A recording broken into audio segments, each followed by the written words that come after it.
Jai Jinendra, good evening, everyone. We're here at Ekta Center in Kingsbury, and with us today is Milli Abrams, who's going to talk to us about her wonderful challenge. She is going to row across the Atlantic solo this December. So we're going to talk to Milli, and she's going to tell us a little bit about this and why. So Milli, welcome to Oshwal and to Ekta Center. I know it's not your first time, but thank you for joining us. So tell me, where did this start and why? So I've never rowed before.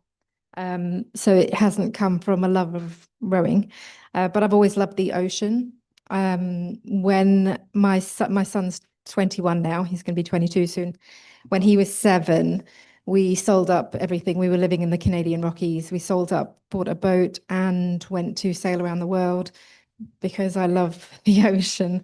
I don't know where that started. I've had it ever since I was little. I've always wanted to get in the sea and swim. You can't stop me getting in the sea and swimming.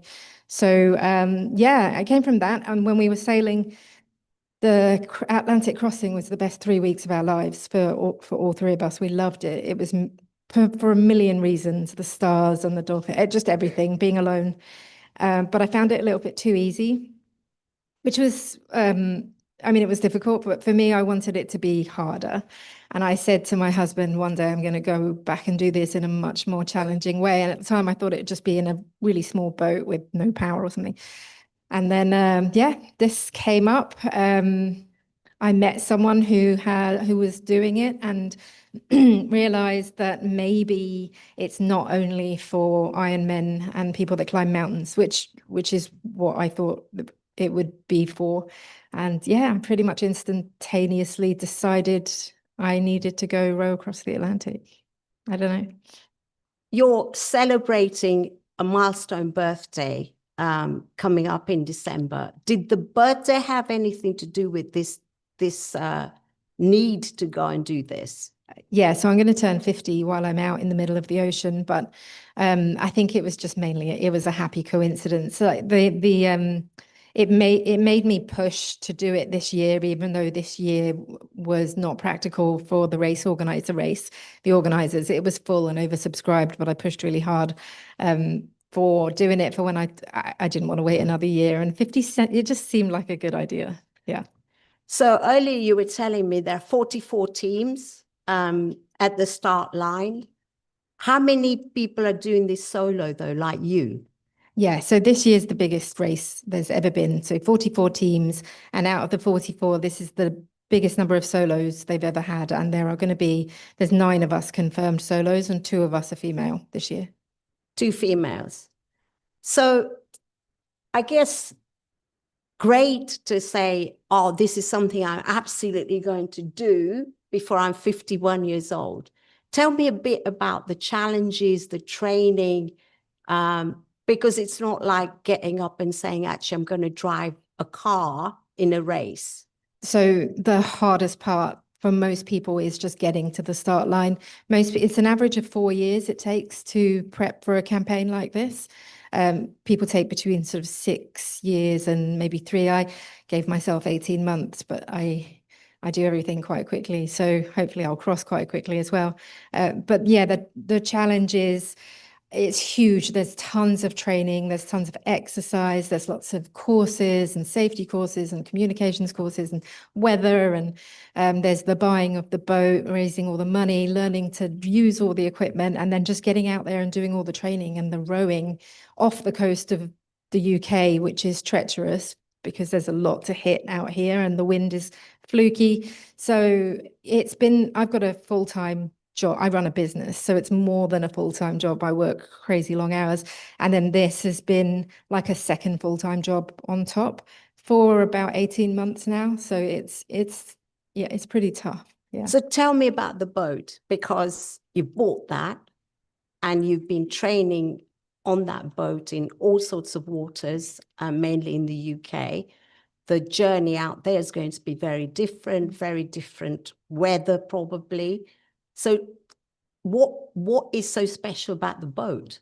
So it's a specific ocean rowing boat. It's made for rowing oceans. It's really not good at anything else. It doesn't have a keel, so it's very rocky and tippy. I will capsize. It's built to self-right when I do capsize, so that's okay. And it's built to sort of surf down very big waves, because hopefully I'll have following wind and following waves, and it's supposed to surf down it. It's also built so that it's got, it could be chopped in half and it will still float. It won't be very usable, but like there's separate little air lockers and cabins to hopefully keep me quite safe, and it's light. It's only big enough for it's a 2-person boat, but I'm going as a solo. And so for me, it feels actually really quite big. It's like 15 feet, but I have to carry 85 days worth of food and all of the safety equipment and a lifeboat and all that kind of thing on my boat with me. So you're starting on the 12th of December or around there, depending on the weather and the wind and what it's doing. And you've just said, hopefully 85 days. Yeah, I'm taking 85 days of food with me. Right. And so tell me about what's that going to be like? You on your own, the vast ocean, nothing else in sight for maybe days and days and days. Months. Yeah. Months. Yeah. So how have you been preparing for that? So they say that the biggest hurdle with this, yes, there's a big physical element. I've got to be quite strong and resilient, but the biggest thing is mental. And what most people fail at, and most of the failed campaigns and the people that have to get rescued, it was more of a mental issue. So yeah, there's just been, I meditate, so I spend time doing that, but also I have been on, I've sailed an ocean and I've sailed away from land. I know the feeling of not seeing land, and that moment where you stop seeing it and that's it, and you're going to be in that for months. So I'm fairly used to that. So I'm feeling all right. Plus, I'm older than everyone else that's doing it. I'm quite a lot older. So I've done more, and I've had a baby and I've moved continents and things. I feel like I'm going to be quite resilient, but I'm going to be very sleep deprived. So I will hallucinate and there will be really wobbly moments. I'll be in a lot of pain for most of the time. So yeah, I'm sure they say you really will test your limits on this. It's called the world's toughest row. And by the time you've finished, like when you're doing it, you think you know your limits. By the time you step on land at the other end, you know your limit. So we talked about sleep. I know people watching this are going to be wondering what happens about things like eating, sleeping, comfort breaks. How does all of that work? So the plan is mainly for most of us, we row 2 hours on and sleep 2 hours off, 24 hours a day. So 2 hours on, 2 hours off. And in the 2 hours off the oars, you need to eat, you need to maintain your boat, you need to clean, you need to get showered, and you need to sleep.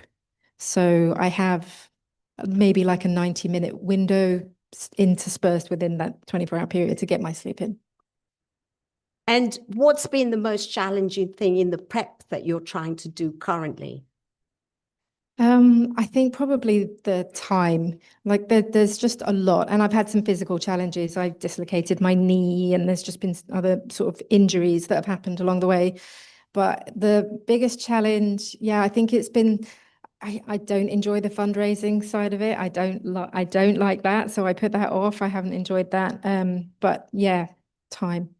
But you've done a phenomenal job so far in the charities that you're doing this for. You've got a massive following on Instagram and on Facebook. And of course, we're going to be now following you from the 12th of December or thereabouts. I guess the other kind of big challenge is you're doing this on your own against people who are teams of maybe 4 or 5. Mhm. How does that work in terms of a comparator? And there is a finish line in Antigua, Yeah. where you will be hopefully February, right? Yeah. Or around then. Around then, yeah. How does that compare then when you've got a 5-people team and there's little Yeah, you, very different. little you? Yeah. Yeah. It's a very different race. The solos, the other teams, they kind of look at us like we're all a bit crazy, the solos, and I guess we kind of are. Because what you miss out on is, well, with the teams, there's always someone on the oars and there's always someone on watch. So they're watching for tankers that might come and hit you. Or if someone's injured, then there's someone that can step in. If you get seasick, which everybody gets seasick, if you're in a team, then you can look after each other and rehydrate each other. So there is a much bigger challenge. And in terms of, like, I guess for me, the only downside is when something amazing happens and you've got your dolphins and your whales and the big storms, there's no one to sort of say, oh, look, and share it with. So that's going to be hard for me to not have someone to share those highs with. But yeah, it's a different race. Those guys will come in quickly and fast. A 5-man team of big, strong army veterans are going to come in really fast, and I'll still be out there maybe only a third of the way across. But I'm planning on, I will send out videos and pictures every day, but I'm not wanting to get anything back. So I don't really want to know where everyone else is and how long they're taking to finish their race. I don't even really want to be racing. I just want to get safely to the other side and enjoy it as much as I can. Yeah, so your focus is on finishing the challenge, not necessarily in the fastest time. No, I will not win the speed record, probably. I mean, it's very unlikely, but I will have the record for the shortest ever human to row across an ocean and the lightest ever human to row across an ocean. I wasn't going to mention the shortest ever, but now you have. The shortest presents its own challenges, of course, because you're rowing backwards. Yeah, right? so I can't see where I'm going. Yeah, and I can't see over my cabin behind me. So that's a challenge. But the bigger challenge is just that, I mean, rowers are tall people with big long arms, big legs, because powerful strokes. So I'll have lots and lots, millions more smaller strokes to get across. What are you worried about? Anything that's kind of a fear or the dangers? Or obviously, a lot of this is weather dependent. You're completely out there on your own. I'll talk about technology in a minute because we're in a kind of slightly different age now. But what worries you about this? Anything? Yeah, I mean, I guess it's extreme and it can be dangerous. So there's some things that I can do to keep safe. My personal biggest worry, and it's probably, no, it is rational, is getting stabbed by a marlin, because over the last few years, marlin attacks have grown. So there's a big fish in the ocean called a marlin. It's got a big sword on its face. And as you're going across, the smaller fish will be getting shelter underneath my boat. And the marlin will come and hunt those fish, the tuna and things that are hiding out underneath my boat. And over the last few years, the number of marlins that have come up through the hull and made a huge hole in the boat and almost hit someone has been huge. So I'm quite worried about getting stabbed, because if I get stabbed by a marlin, then I can't get rescued. Like it would not be a good situation. So I'm sort of I'm trying to make a bed that's out on the actual deck, that's not inside in the cabins, where it's closer to the water. And anyway, that's just one of my. If it happens, it happens. And then the actual big risks are that I'm not clipped in onto my boat and I get swept off by a rogue wave, which does happen. So, but that's something I can control. I just have to be really on it, and I have been all through my training with always being clipped onto my boat. That's a big deal. So I was watching a little video clip of somebody doing this in a past year, and they don't wear a life-saving jacket. Why not? There's a couple of reasons. One, chafe would be awful wearing a life vest with, like, the chafe is a big deal anyway. Yeah. But mainly it's so that when you're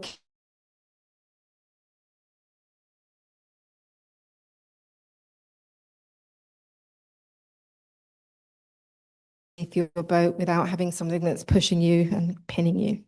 So your mum's sitting here in the audience. Hello, Malti Ben. What did mum say when she found out you were doing this? That you could repeat here. It went like this. I'm going to go row across the Atlantic. And then my mum went, oh, that's nice. What's for dinner? As mums do. That's what it was, yeah. What else have you done when mum said that? She said it when I was joining the army. She said it when we were moving to Canada. She said it when we were selling up to buy a boat to go sail around the world. She said it when we moved to the Caribbean. Like any big thing, it's just usually just been like, oh, okay. You talked about your son a bit. He's called Indy. How old is he? He's 21, he'll be And 22 what soon. does he say about his crazy mom? He knows that's who I am. Like my place in my little family is the crazy one. It's pretty well accepted. He's at uni. Yeah. What role will he play in your campaign? And like Indy's just a really sensible, level, nice person. So he'll just muck in and help wherever's needed. So this weekend he's at home. I've had a whole load of food arrive, and he's doing inventory on food for me and that kind of thing. But when I'm out there, I'm going to need someone that is like my social media manager, or someone that reads the posts and is in charge of telling me the stuff that I might need to know that will motivate me. And I think he'll want to do that. He's really interested in the campaign, and I think he'd like to be that person. Brilliant. So really interesting that using technology, you're going to be able to send footage back and let people follow your journey sitting in their own armchair. Quite a few years involved in a campaign with the Royal Navy. We sent a team out to Everest, and I must have spent hours and hours worrying about how they were going to get footage back to us. I did some crazy deal with a guy in Kathmandu who was going to help do some of that. So for you, talking about it now in 2025, how's that going to work? It's so different now. Like when I sailed the Atlantic, we couldn't send anything back. But now this year, for the first time, we're taking Starlink out with us. So little Starlink minis. Yeah. And of course, there's a whole network of satellites out there. So it will be really quick and easy, potentially, as long as I don't drown my equipment, to send stuff back. I have to manage my batteries because the only power I've got is by solar panels, and Starlink does eat power. So, but as long as I'm careful, I'll be able to send back as many videos as I want to, potentially. Brilliant, because that will be really good for all of us to follow using the links that we're going to get. Tell me a bit about the start line. Who's going to be there and how's that going to work? So the start line is in the Canary Islands in La Gomera. And the reason for that is that we can hopefully dip down south and make use of some of the trade winds. And of course, we're out in December because it's not hurricane season. So hopefully we don't get any hurricanes. But at the start line itself, I'll be out there for a couple of weeks before it starts, getting the boat prepped. And mum and dad are coming out. Amit, who lives here in London. Ajay, who lives in New Zealand, is flying out as well. I've got some friends coming from home, and I've also got 14 of my very, very passionate customers. I've got a lot of really passionate customers, and I have to try and keep it down. But yeah, there's a whole bunch of us coming, and Indy and Darren. So your campaign name is Just One More Row. And I know there's a story behind this as well, and it's linked to your other life, which is your business. Why just one more row? So I have a yarn and knitting business, and just one more row is a phrase that we use a lot. You know, we just do just one more row before, yeah, because we're all addicted to knitting. So You're yeah. going to knit on I the am going to knit ship? on the boat. Yeah, no one's ever knit on the boat before, but I think it will be good for uncramping my hands. And I'm hoping that the garment or t-shirt or something that I wear and I get to the other end will be something that I knit during the hours that I probably should have been sleeping. Wow, that's amazing. So we're not going to take questions here today, but what would be really good, everyone, if you've got questions, send them to me, send them to Rahul Bhai, and Milli's very kindly offered to answer those questions and send me the answers back, and we'll put them on the website, on the Oshwal website. And you never know, Milli, I know people will have lots of questions. We've just scratched the surface in terms of the journey. What happens when you cross that line and you're in Antigua? Yeah, I get to eat salad, which apparently is going to be a really big deal. I know Mum and Dad will come out there, Darren and Indy will come. I don't know who else, but it will be. I won't be able to walk properly. My calf muscles will have disappeared, and I'll be really wobbly from being on the sea. And I think I'm just going to want a really cold drink, probably some ice cream, some fruit, and rest for a few days before I come back home to run my business, which my husband is running my business for me while I'm away. So who knows if I'll have a business to come back to, but hopefully. So what next? What's the next challenge that crazy Milli's going to do? I think I'll probably think it up while I'm on the water. But I've heard from a lot of females in particular that they get really depressed after this because it's been several years of their lives. So they've all told me have something lined up, like something big that you can come back to. And I don't at the minute, but I'm sure I'll think of something. Something on the ocean. Who knows? I never know. Yeah. So will you come back and tell us all about your journey? Yeah, I'd love to. Yeah. Yeah. Would we like to hear that? Yeah. What do you think?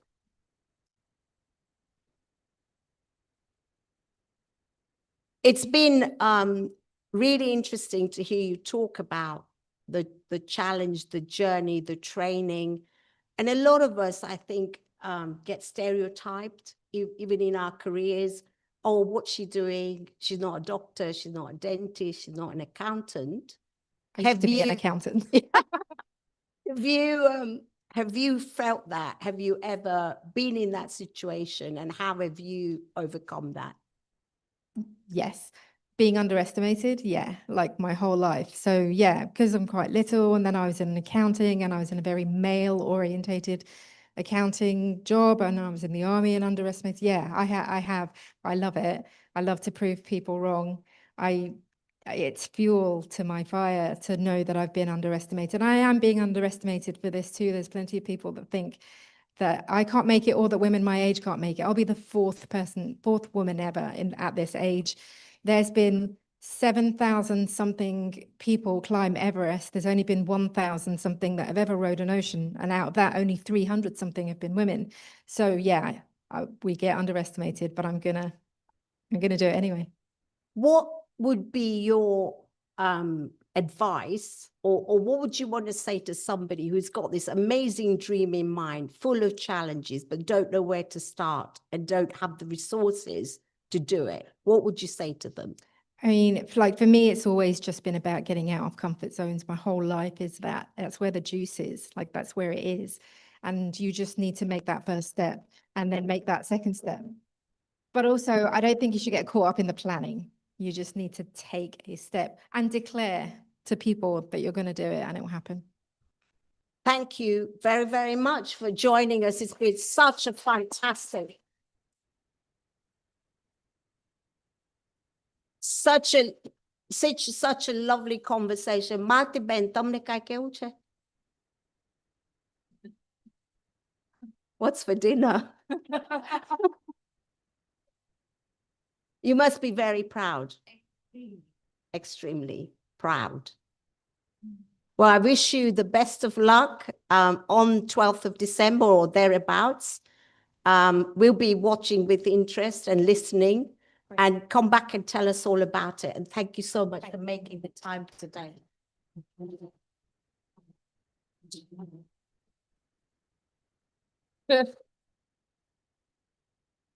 Oh, yeah, no, thank you for listening. It's really nice to know that you guys will be following, and I will have, there's this thing called the yellow brick that's on the boat. That's like a thing that pings my location every 3 hours. So there's plenty of places to look at that, and you can see all the other people in the race as well. And sometimes you'll be like, what is she doing? She's going backwards. So that's going to be the weather. But yeah, it'd be great to follow. It ends up being like a little soap opera. Like I followed races in the past, and you clock in every morning to see what drama has happened on the boat. So yeah, please follow, please send messages, because Indy or whoever's doing my socials will be summarizing and telling me what people are saying, and if there's any encouragement. It's going to get really hard. It's going to be really painful. I'm going to have open sores and blisters and things everywhere. So the more encouragement that you can give, the better it'll be. And then also then I can raise more money for my charities. So yeah. Wonderful. And wish you the best of luck. And we'll be doing a little prayer for you. Yeah. And do come back and tell us all about it. Thank you very, very much. Thank you, everyone.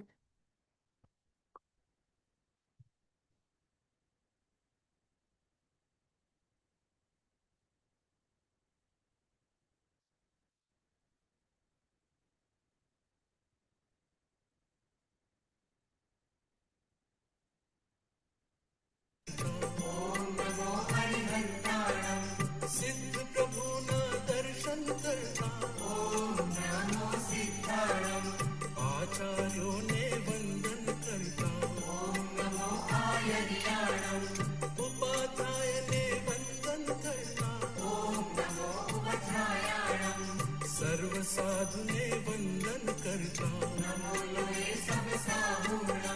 सम्यक दर्शन मुझने मर्जो सम्यक ज्ञान मुझने मर्जो